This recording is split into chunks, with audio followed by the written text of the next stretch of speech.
হোসেন সে হচ্ছে কি বললো যে তাকে গণধর্ষণের জন্য পদযাত্রা করা হোক। শিবিরের যে মানুষজন আছে এই গোষ্ঠীটা বলছে আলী হোসেন তাদের শিবির কর্মী নয়। আমাদের কাছে খুবই যথেষ্ট প্রমাণ আছে, এটা শুধু ট্যাগিং এর জন্য নয়, যেভাবে বলে থাকে আমরা নাকি ট্যাগ দিয়ে ফেলি, এটা আমাদের কাছে প্রমাণ আছে।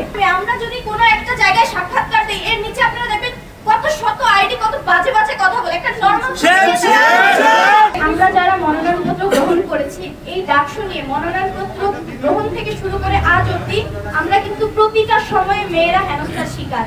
আপনারা যদি ফজিলাতুন্নেসা মুজিব হলের দিকে তাকান, সেখানে কিন্তু আমরা যখন মনোনয়নপত্র গ্রহণ করতে চাই সেখানেও কিন্তু একটা মবের সৃষ্টি হয়েছে। এবং আজকে একজন আপু আমার শামসুন্নাহার হলেরই, তো ফাহমিদা আপু যখন রিড করে তার ব্যাপারটা কিন্তু লিগাল ছিল। তো এই লিগাল দাবিটা নিয়েও একজন আলী হোসেন সে হচ্ছে কি বললো যে তাকে গণধর্ষণের জন্য পদযাত্রা করা হোক। এই জিনিসটা কতটা সমীচীন।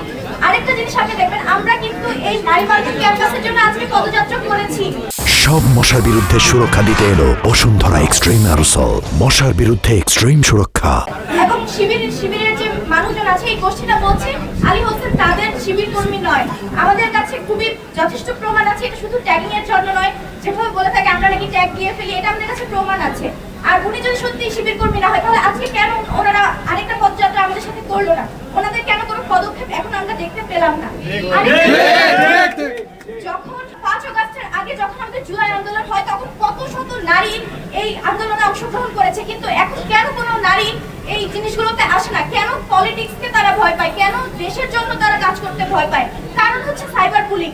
এই সাইবার বুলিং এর জন্যই এখন আমি যদি কোনো একটা আপু বা আমার কোনো জুনিয়রকে বলি যে আপু আসেন আমরা দেশ সম্পর্কে সচেতন হই, আমরা বুঝি আমাদের ক্যাম্পাসকে নিয়ে আমরা নিরাপদ একটা ক্যাম্পাস করি সবাই মিলে, তারা বলে আপু আমরা যদি কোনোভাবে লাইমলাইটে যাই, আমাদের সামনে চলে যায়, আমাদের নামে অনেক কিছু আসে, আমাদের বাবা মায়ের এই জিনিসগুলো দেখে আমরা খুবই হেনস্থার শিকার হই। দেখেন আমরা নর্মাল একটা মেয়ে, আমরা যদি কোনো একটা জায়গায় সাক্ষাৎকার দিই এর নিচে আপনারা দেখবেন কত শত আইডি কত বাজে বাজে কথা বলে। একটা নর্মাল কথা বলে, এই জিনিসগুলো কতটা সমীচীন।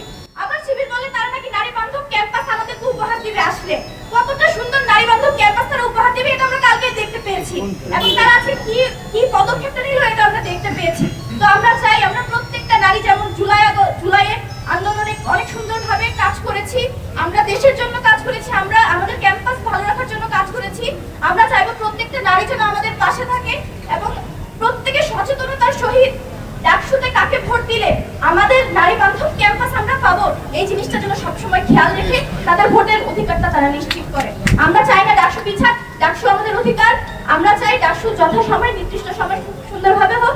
আমাদের জন্য সবাই দোয়া রাখবেন, আমাদের সমর্থন করবেন। সবাইকে ধন্যবাদ। আসসালামু আলাইকুম।